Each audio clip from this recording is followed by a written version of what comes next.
ঢাকার 2 city corporation নির্বাচনে চমক দেখাতে প্রস্তুতি নিচ্ছে জাতীয় নাগরিক পার্টি এনসিপি। দলীয় সূত্রে জানা গেছে, ঢাকা দক্ষিণ সিটি কর্পোরেশনে মেয়র পদে মুখপাত্র আসিফ মাহমুদ সজীব ভুঁইয়া এবং ঢাকা উত্তর সিটি কর্পোরেশনে সিনিয়র যুগ্ম আহ্বায়ক আরিফুল ইসলাম আদিবকে সম্ভাব্য প্রার্থী হিসেবে বিবেচনা করা হচ্ছে।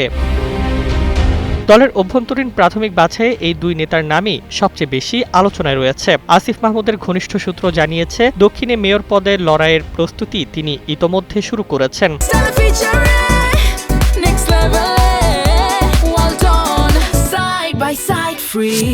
সংগঠন গোছানো ও মাঠ পর্যায়ের যোগাযোগ জোরদার করতেও সক্রিয় হয়েছেন তিনি।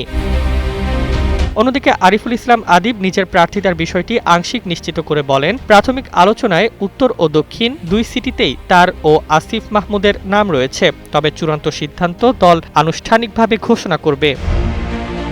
রাজধানীর রাজনীতিতে নতুন সমীকরণ তৈরির ইঙ্গিত দিচ্ছে এনসিপির এই সম্ভাব্য প্রার্থী তালিকা। এখন দেখার বিষয়, চূড়ান্ত ঘোষণায় দল কাকে মনোনয়ন দেয় এবং ঢাকার ভোটের মাঠে কতটা প্রতিদ্বন্দ্বিতা গড়ে তুলতে পারে তারা।